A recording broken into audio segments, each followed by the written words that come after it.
afternoon and Happy New Year to everyone. And this is Vicki Penaflor and Bjorn Martinoff. Replacing for our beautiful and wonderful anchor, Marlene Craig. Who's on vacation. Enjoying her family in Boracay. Is it in Boracay? I thought it was some resort somewhere else. In Bataan. It looks Boracay. Boracay, Bataan. So all starts with a B, no? Yeah, that's so right. B as in beautiful. Beautiful New Year 2016. Isn't it exciting? It is very exciting, Bjorn. And this time, our wonderful kids are no longer with us. We actually have a babysitter, our sister-in-law. Yeah, she was wonderful enough to take them to the park. Yeah, and then be with them. And so, Bjorn, what's going to be our topic for this afternoon? Yeah, we can talk a little bit about the new year. And goals, and what does it require actually to set goals and make them happen? You know, do we set small goals, big goals, and what's required actually from us to now make these goals not just, you know, a nice to have, like a New Year's wish or a New Year's resolution that after 2-3 weeks kind of fades away, but maybe something that has a chance to become real. Yes, and how does that sound? It sounds really, really interesting. And I did remember last week our topic was the law of attraction. The law of attraction, that's right. So how do you attract the goals that you really want to manifest? Yeah, so if you want to listen to that, it's going to be online shortly. Our key photographer and videographer, Alain, did I pronounce that correctly? He's putting that up shortly, right? That's right. Yeah. And so New Year is always all about, you know, looking forward, and you know, if you're Bjorn Martinoff, is receiving hundreds of text messages about wishes. Bjorn Martinoff? I have Bjorn Martinoff. I thought it was Bjorn Martinoff. Do you have another one? Or does somebody else have another one? If you can read and convert to money all the wishes, it's going to be a truly abundant 2016, right, Bjorn? I think abundance is more than money. You know, it's a big conversation. You know, to me, abundance is, of course, money also, but it's happiness. It's being able to do what you want to do, and actually when you want to do it. Not just what you want to do, but also when you want to do it. That's true. That's true. Isn't it? And also maybe the ability to share with others. Yeah, when we can give to our loved ones, or maybe even beyond our loved ones, when we can give to our communities, or a cause, or a charity, or maybe donation. Yeah, and what do you feel about 2016, Bjorn? Do you think it's as challenging as 2015, or more challenging? But you know, we live in a world that used to have crises every so many years, like maybe every 7 to 10 years, right? But when you look at the world since the global financial crisis, it's been sort of like a constant crisis, or more like a constant flow of mini crises that we're starting to get used to dealing with. You know, the constancy of the many crises in Greece, right, and other parts of the world, and the many terrorist attempts and actual bombings, right, and the many other things that have an impact on the economy one way or another. And it used to be like a tsunami coming in every so many years that they were so far apart that we could hardly even remember the last one. But now they're coming in so regularly that it's more like waves at the beach, you know, that they come in, and we need to learn how to deal with these waves, right? We can just be drowned by those waves, or we can deal with it totally different, taking advantage of those waves, like a surfer who uses those waves and to his or her advantage. You know, have fun with it. I remember, Bjorn, when we are asked about the work we do, people always try to categorize it into 2 categories. Either it's motivation or as your favorite topic, and not just a favorite topic, but really something that you live by, is leadership. Right? That's why the Develop Exponential Power book that Marlon really loves and really encourages our listeners to, read. I encourage you to buy this book. It's available on Kindle for $9.99, which is really a bargain because the knowledge in there, you couldn't buy that for $1 million anywhere else. Even if you wanted to, you couldn't get it. Yes, and so Bjorn, I do remember that is the beginning of like waking you up, right? The being familiar with the context of the 28 attributes or beingness, ways of being of somebody who's really in the journey of developing his or her leadership. And I did remember that you have been preparing a next level for that. Would you like to share more about that? Yeah, so this is actually a book that was the basis, that serves as a basis for the book I really want to write. And that book is about how to turn around teams and organizations. So that may be either a team that's not doing so well, or a team that's failing, or a team that's going into bankruptcy, or a team that wants to grow really fast, is maybe doing well already, but wants to grow even faster, at a higher pace. Because after all, it's how do we outgrow our competition? You gotta survive, that's true, right? But then how do you outgrow your competition? That is really the key. And how do you outgrow your competition in a time of crisis? Because crisis nowadays is not just something that happens every so often, it happens almost every month now. Yeah, and it has different names. I remember last year it was the Ebola scare. Now it's the ISIS scare. Yeah, and then they call it ISIL, and then they call it Daesh, and they call it all kinds of things. But it's not just limited to that. There's so many things happening. Yeah, and so, not everybody actually experiences, for example, in this country, it's like you read them in the papers, but you don't experience it in your personal life. And so when you talk about this crisis, what does it really look like? Well, you may not experience it directly, but you may experience the impact of it. Maybe you're an employee who experiences, maybe you're in sales and you experience less sales, right? Or you are an employee who loses their job, or you're a small businessman who exports and all of a sudden their export orders are going down, right? Or you're living in a country which really has nothing to do with the crisis, but because that crisis may have an impact on the stock market in another country that has an impact on your economy, you're indirectly impacted by this crisis, whether you want it, like it or not. Even though your country may be going very strong, you're still going to be impacted by it.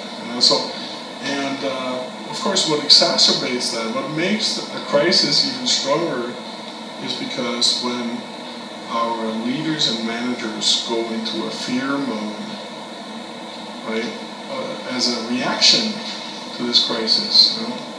And you always hear me saying this, that fear is our enemy number one.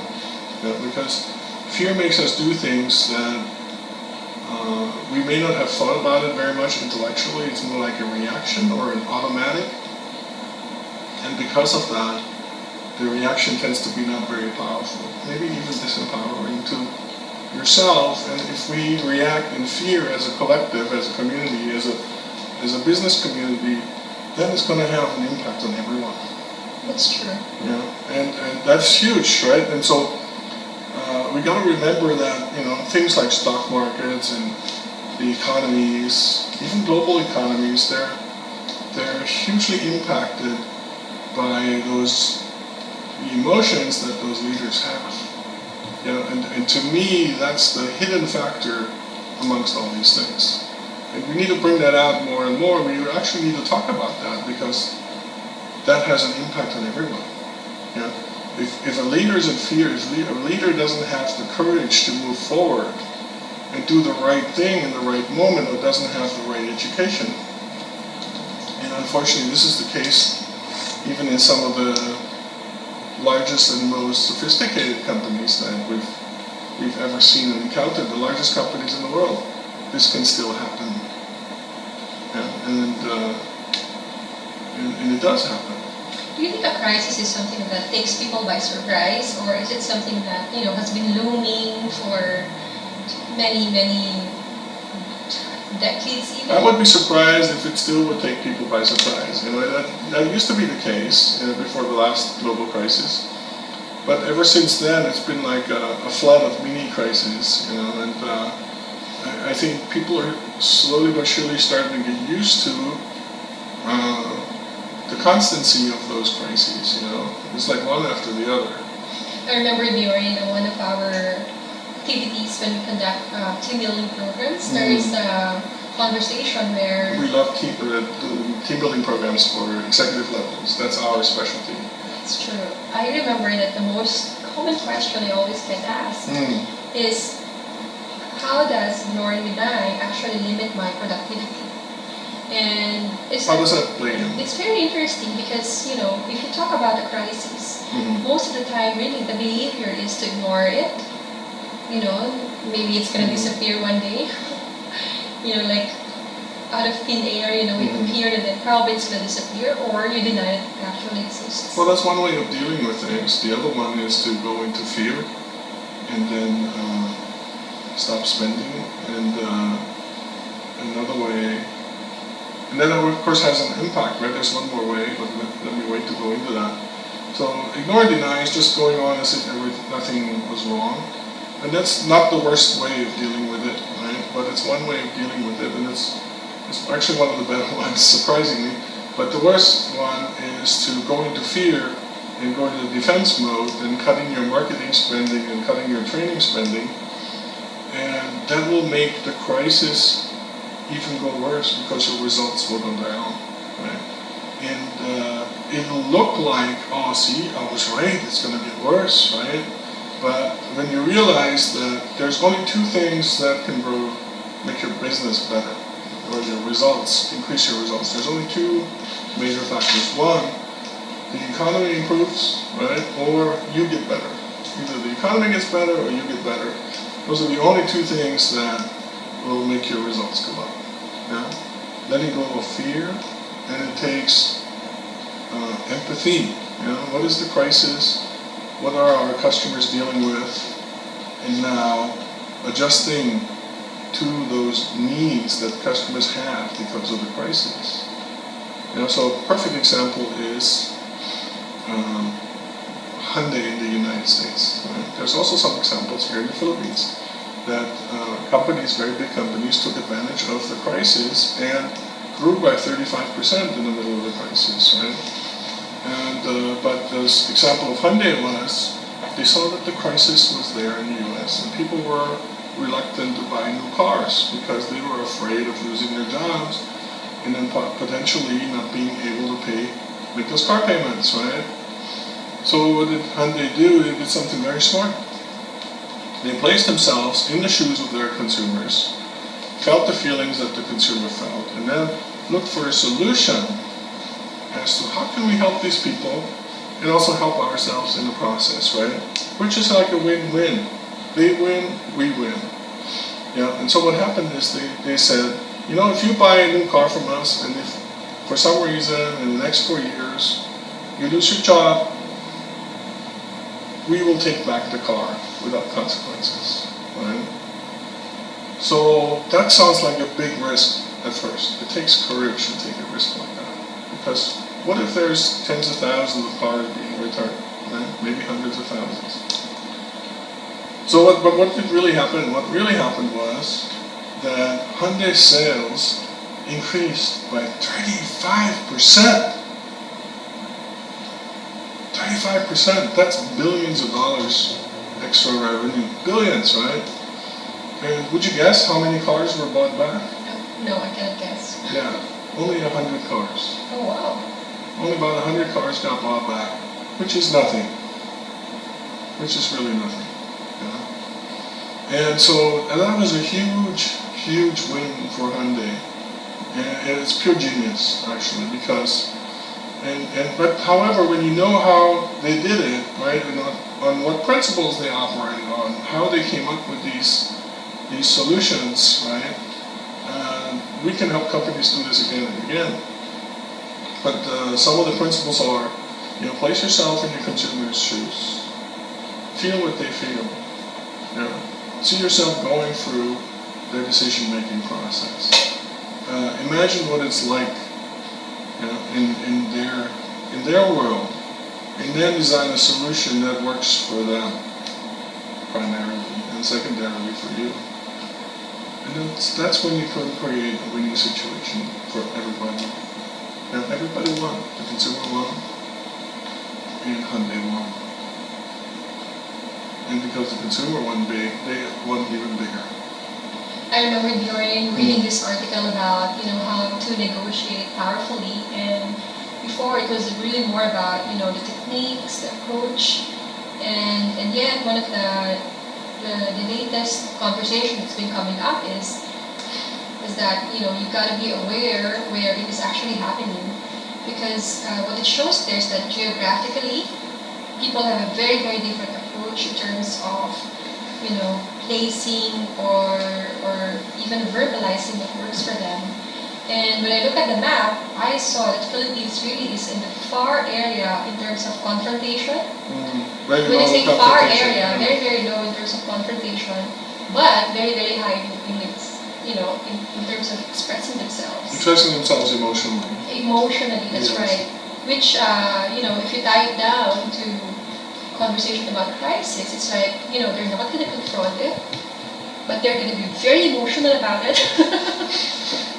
So nobody's going to talk about it because they don't want to talk about it, but you will feel it, you will feel, and people are probably going to express it in all many different ways, maybe either, in a very happy way, always smiling about things, or the negative way probably would be angry all the time, but expressing the anger in the most, it's like, why did you kick the dog? Because there's a crisis looming in the office right now. It's like, what?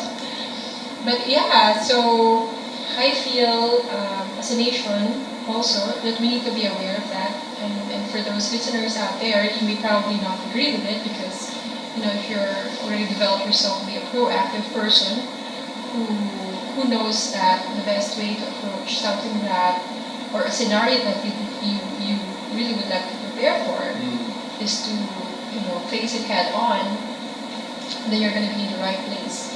But for the others who doesn't even want to talk about it, it is not the way to do it. Because you mentioned, Bjorn, when you're interested about it, then you come up with, incredible solutions that sometimes probably, this company car manufacturer that you mentioned was probably also very surprised that this is the solution that clicked for them, because I'm sure other companies probably also offered similar, or maybe not exactly the same, but solutions in terms of the crisis that's facing their industry. But I guess for this car manufacturer that you mentioned, they really nailed it down. They really nailed it down, and it was stepping outside the box, and it always takes courage to go outside the box, to do something that has never been done before. But if you don't try it, then you'll never ever know whether it's going to work or not. Crises are a bit like waves coming in. If you look at them like waves, then you can actually do something about it. But even waves, you need to learn how to deal with them, right? For example, a few days ago, we took our kids to this wave pool. So every hour or so, they created these waves, and they were about 3 to 4 feet high, and that's about the height of our children. Right? And this was the first time they encountered waves in their whole life. So in the beginning, they would just stand there in the pool, and the wave would come and roll over them, and they'd be completely underwater and a little bit terrified by that wave, right? And then I said, well, try jumping when the wave comes, right? And so my son Malcolm, he would jump, but he would jump too early, right? And then by the time the wave came, he was already on the downward motion while the wave was in the upward motion, and then again it engulfed him. But I said, you gotta jump just right?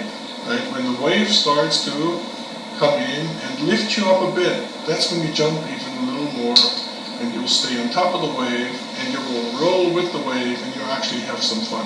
And it was a huge smile in the face when you got it, right? When you actually experience that, the wave will actually lift you up a bit, right? And then when you feel the lightness, then you push yourself off the ground even more, and then your head will stay above the wave, roll past you, and then there you are, having fun, just going through up and down, using the wave, having fun with it, right? I remember that was your question to me about, what's best to create to receive 2016 with happiness, because that is what you'd like to experience for 2016. How to make that happen. I think that metaphor of receiving the wave is an excellent way of, receiving anything that happens in life. Yeah, and so the waves in the market, they're actually blessings in disguise, though.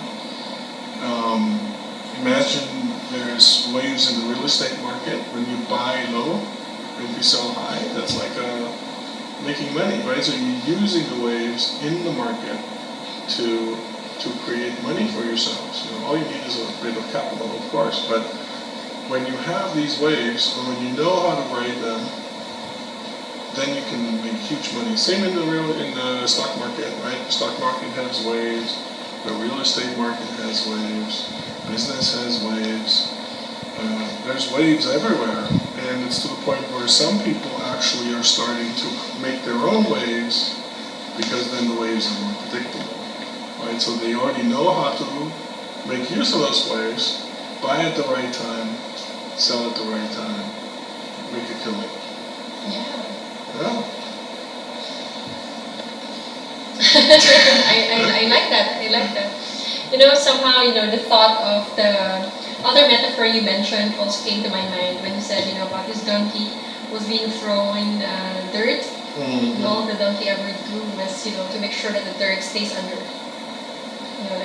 He kicks the dirt under. Yeah, there's this metaphor of there's a donkey that fell into a well, right? And they would try to get him out, but they couldn't get him out. So they said, well, it's a lost well anyways, a dried up well. We might as well just bury the donkey in the well and forget about it, so that nobody else will fall in. We'll just close the well, right?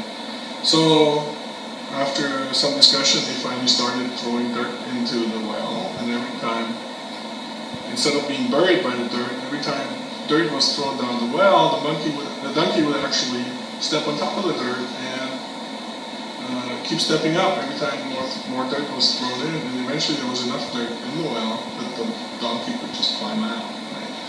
And it's kind of like that in life, it's kind of like that with success, and it's kind of like that when you drop into a hole.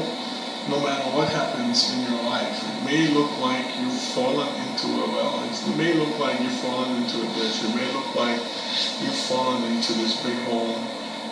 Some detrimental thing, some really bad thing that has happened to you, and you could just get depressed and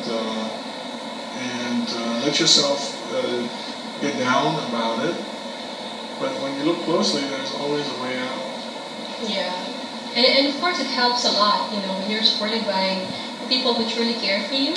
Yeah, so I really feel the tradition good. of New Year, and not just New Year, but the other holidays where it allows, the majority of the people to actually stop what they're doing and then, reunite or, have a reunion with the family and celebrate.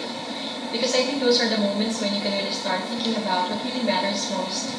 And for those who just party and make sure that the thinking only happens at the workplace, I think you're missing an opportunity there. Because I really feel this pause is very, very critical in terms of recharging anybody who's up to bigger things in life.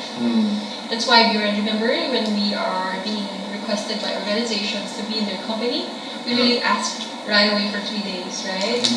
And if they always cut it down and go down to, 1 day, we know that, they need to pack in as much in that 1 day. Yeah, because the pause is so important and so critical. Yeah, so it's like, why is a 3-day training important? Because the duration will help embed it into the person and embed the new learning that they gain from the training, the new insights, they embed it into their behaviors and their culture, their personal culture and their team culture. And when they have time to sleep on, she says, yes, we're taking a break. No. Okay.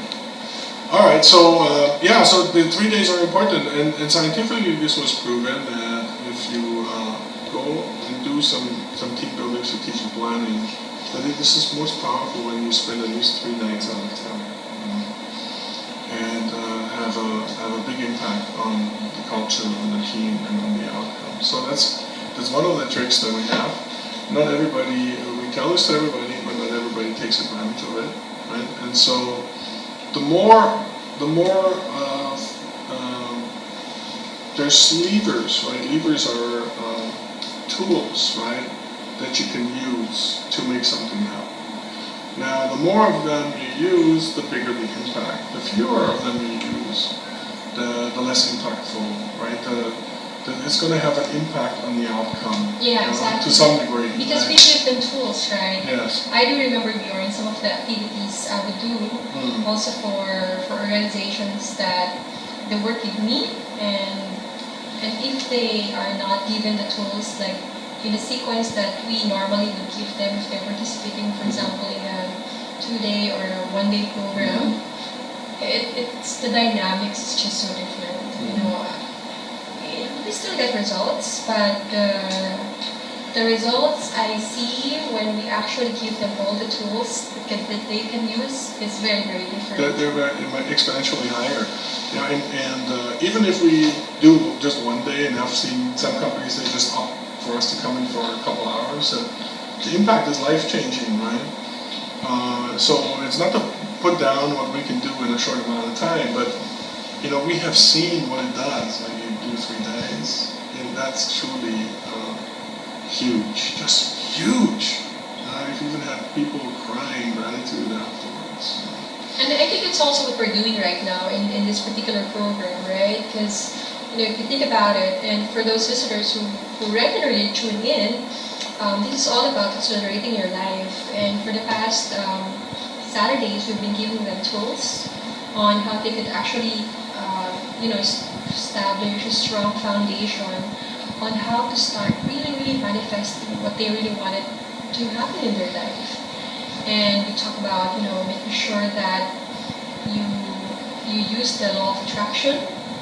One of our callers even said that when you are clear about, who you are and the source of your strength, the source of your creativity and power, then you naturally just let it unfold. Instead of, because some people probably have a difficult time focusing. But focus is definitely very powerful.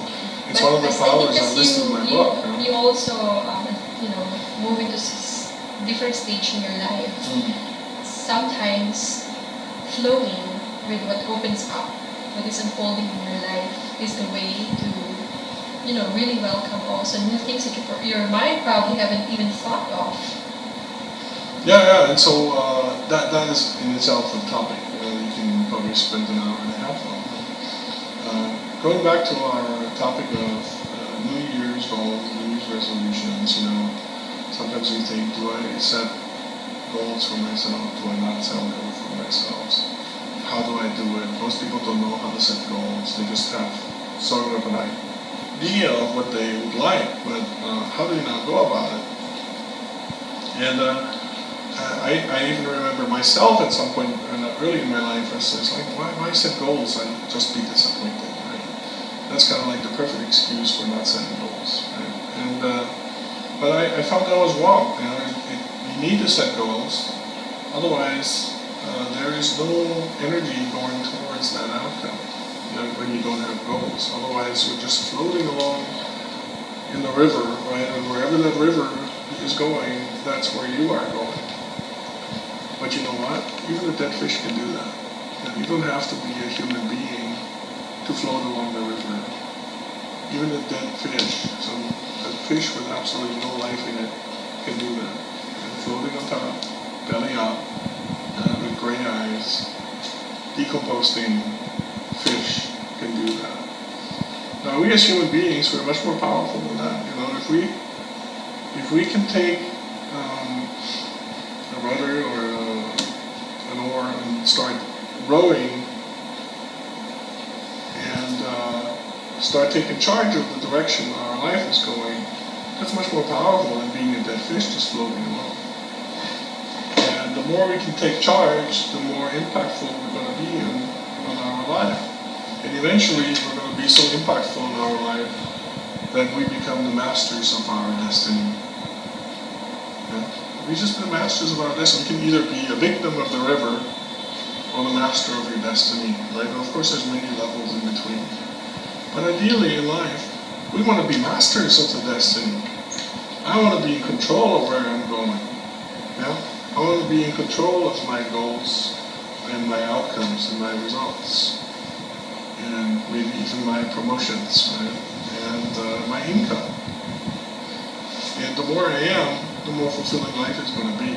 Because I live it on my terms, not on the river's terms or the terms of the circumstances in life, or the weather, or the economy. And that's an attitude that is very empowering. And if we can teach that to people, if we can bring that to leaders, right? Without this attitude, you cannot actually be a leader. You cannot even lead yourself if you don't have that attitude. So I remembered one of the tools they use to set a goal is to write it down, right, Bjorn? Yeah, write it down, or ideally make a picture of what that looks like. Draw it or cut it out from a magazine. And then hang it above your bed so you can see it before you go to bed, and you can see it when you wake up in the morning. So it keeps reminding you at least twice a day. Yeah, or put it somewhere else where you see it at least twice a day. Maybe when you open your wallet, there it is. Or put it on the mirror in the bathroom, right? So you get reminded about your goal all the time. This is super helpful. And then also keep seeing yourself already having this, whatever it is you want. So for you, Bjorn, have you written your goal during the new year? Because for me, I've written it around September. Wow, you have? Because I celebrate the Kabbalistic New Year. Okay. No, I go by the Gregorian calendar. The Gregorian calendar. Yes. Which is the normal calendar. For those not familiar with the term. The mainstream calendar. Yeah, so this reminds me actually, we should not be sharing our goals with people. It can have a negative impact on your goals if you share them with others, especially if those others are not as powerful as you, and especially if those others don't wish you well, or if they're just fearful of losing you, right? Let's say you're a part of a club or community or group of friends, and your goal is to become a millionaire. They may not have or they may not see themselves as having that ability for themselves. So they may inadvertently or even unknowingly to themselves sabotage your goal. And that's going to have an impact on your goal, right? Even if they just give you that look like it's not credible what you're saying, or yeah, you're not going to make it anyways, or yeah, right, none of us ever was able to do that, right? It could be also a family member or several family members that do that. So I've had that happen to me multiple times. It's like family members say, yeah, but you're just this and that.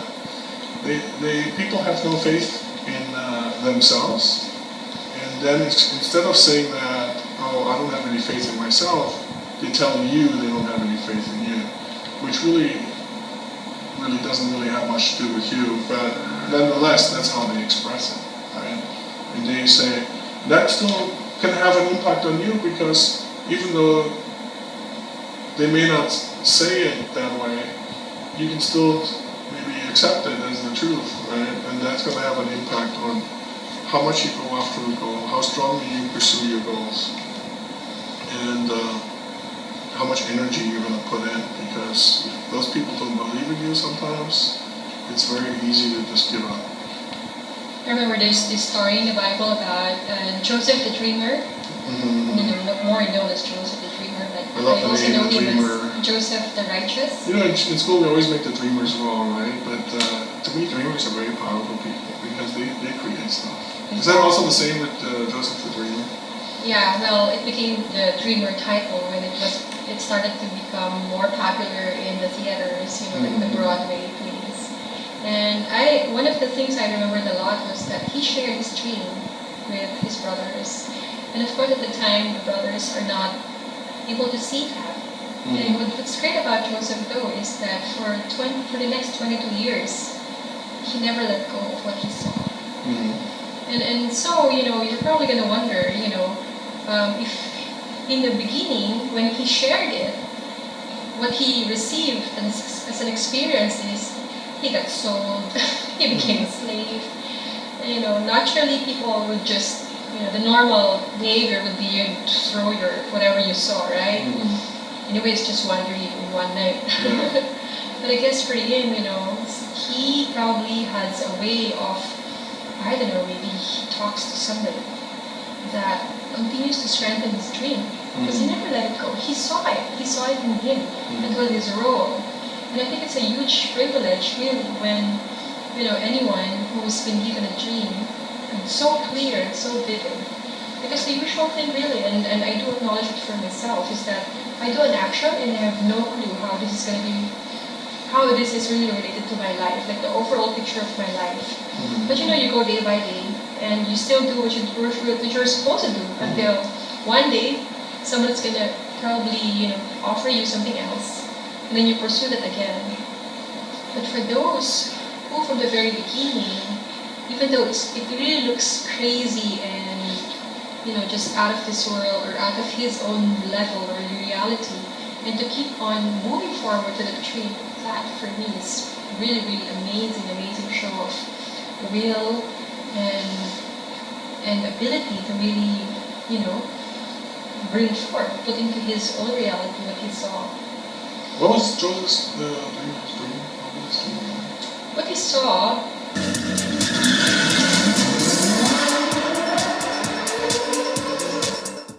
different stalks of meat around him, bended on him, on that stalk of meat. It's very, very symbolic. Yeah, he didn't say, you know what, I saw you guys. In my dream, you all bend on me. He didn't say that. It was very filled with images and symbols, and yet, it was enough for the brothers to say, this is just too much. This is just the hay that broke the camel's back. Because after that, they were probably tolerating him for the longest time. But for that moment, after he shared a dream, it was just that they had to, do something about that. So they were opposing the interpretation of the dream. Not just opposing, they got even, in the level probably of scared about this, the way he's, the direction that he's going. Otherwise, it won't be so drastic. Like, right? For those of you, like for me, I really don't like confronting right away, but the moment I know it's just so critical, then I do something about it. It's like seeing people throw cigarette butts in the street. But if this particular cigarette butt landed inside your house and started, putting flame in your curtain, you're not just going to say, let's send another cigarette butt. You really have to run and do something about it. Yeah, it's those seemingly small actions that can have a big impact. Cigarette butt, it can set something on fire, right? Maybe you let your dog poop on the street, clean it up, but your dog has worms, and then there's eggs in the poop, and then the poop kind of dries up, and then becomes dust, and then the wind picks it up and blows it into somebody's nose. They inhale the eggs of those worms, and now they're sick, right? These little things, they seem maybe innocent enough, but they're really not. They can have a huge impact. And you may not realize that you have worms for months, years, right? And they can make you sick, make your organs sick, and even create death. Think about it, right? In our neighborhood, I always pay the car to pick up the dog poop, but there's so many neighbors that don't do that, right? And so there's always dog poo everywhere. And so, like about a mile from our house, dogs. There's an intersection. I once counted around 100 dog poos, in one intersection. Imagine that, right? I never went back there. I never wanted to go back there. It's just, to me, my health is worth so much more. And that's why I always pay the guard to pick these things up. But anyways, those are such small things, but when you think about it, small things do add up to big things at some point. That's true, that's true. And what's interesting also is when I ask the children, you talk about small things, our small children, when you ask them, so what do you think is 2016 going to be? And for me, what is fascinating is that they have a very, very clear idea of how it should be. And sometimes it even becomes so emotional. You go like, what did I ask? How come you're crying now? Because remember last year when you were turning this age? And then if you forgot something, right? It's amazing how in the children, we think that they probably will forget it right away, but no. They remember things that, They're just so little and still they remember. They really hold on to what they really, really like. Like, I remember one of our son, he would always ask for a dog. So last night, he asked me again, so Mama, do you think this is the time we can have a dog? And they never really let go. It's actually, what concerns me more is our 8-year-old, who seems to, have the intensity of receiving what you really wanted, and at the same time also they have a similar intensity of maybe it's not going to happen. And everything always makes them cry, right? Which for me, really shows that they're from my side. Very expressive. Yeah, it's so important when we set goals that we keep the faith. It's sometimes it looks like it's not coming, but as soon as you give up the faith, it stops. It really does stop coming. And it may look like it's no longer going to happen, but if you keep holding the thought, if you keep holding the vision, and you keep having the faith, right, and you keep taking steps in the direction of that goal, no matter how small those steps, just keep walking one step at a time. If several steps are too difficult, just take one step at a time. As long as you keep walking, as long as you make regular efforts, as long as you continue to believe that it can happen. It will eventually happen. And some goals may happen faster, and some goals may happen slower, and some goals may require for you to become someone who will have these things in their life, right? You can have a goal to be president, but you have to also have to develop yourself to be able to handle that kind of power, right? So if you're an insecure person, maybe that's something you need to work on first. There's steps you can take along the way. Like for me, when I was still single and I discovered what kind of partner I wanted to have in my life, I realized that maybe that person wouldn't want to be with someone like me because I was not yet an equal to a person like that. So I realized that I had to develop myself. That's a big part of it. Who do I become such that if that's truly who I am at that point, then that will attract the person that I want to become. I totally agree with that. And so, it's always very interesting to also start looking back, like at that moment we first met. Because it also, helps me ask, at this point in my life, as you've mentioned, it's very, very soon I'm moving to the magic number 4, right?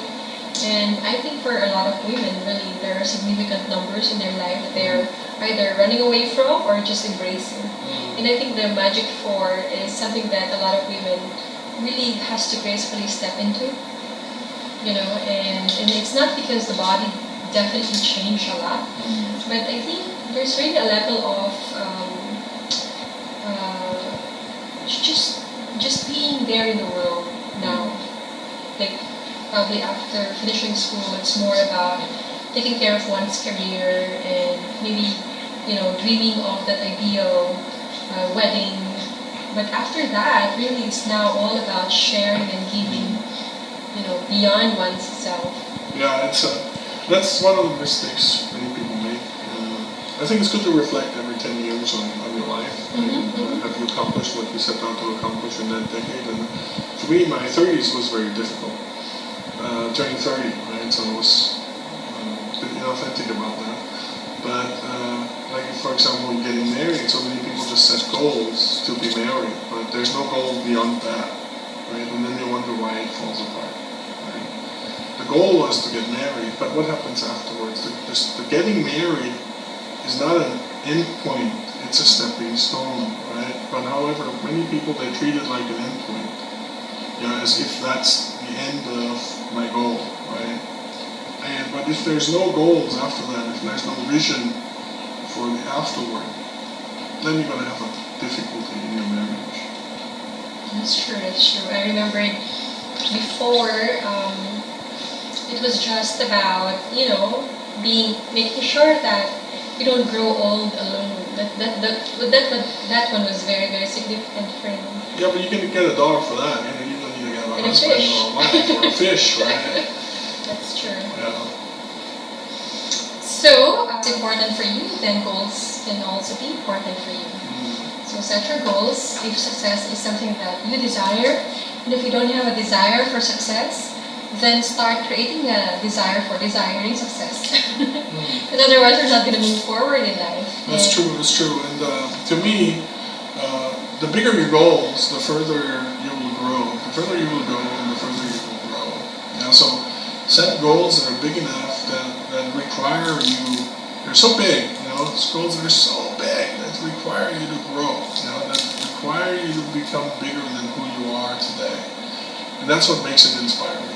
To me, to set big goals, because of course also it's inspiring to achieve, right? But it's also inspiring to know that when I achieve this, I've become someone much bigger than who I am today. For me, I like also looking at personalities or people who I really truly admire. And one of them is Karen Berg from the Kabbalah Center. Yes. And You're a big fan. her I'm sure the listeners know that already too. Her message for New Year is this. I'm going to read it to you. Okay. If you strip away the layers of your past, of all you've done and all that has been done to you, you will find one thing at your core: love. And for me, this is very appropriate in our conversation about setting goals, because how can you move forward if you do not look also where you come from, or you came from? What is your beginning? And so for those of you who are interested about moving forward in life, also look back, and also appreciate, how much you've created for yourself. And at the same time also be clear about whether you've really been growing in love.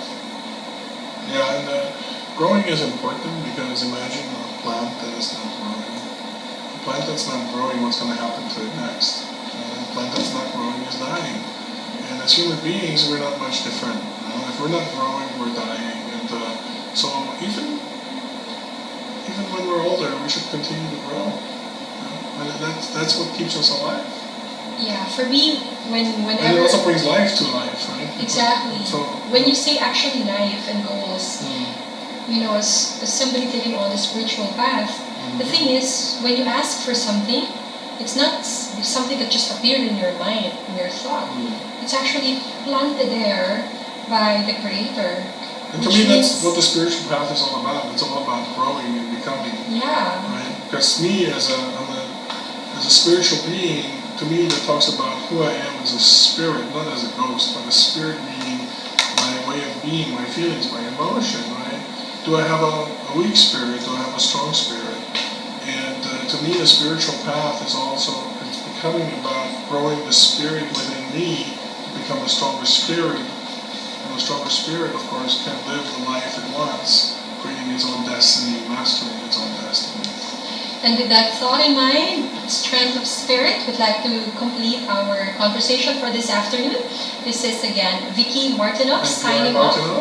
And thank you again, Bjorn, for being with me. And we look forward. Thanks for being with me. Yeah, we look forward to be with you again next Saturday with Marlene Cragg.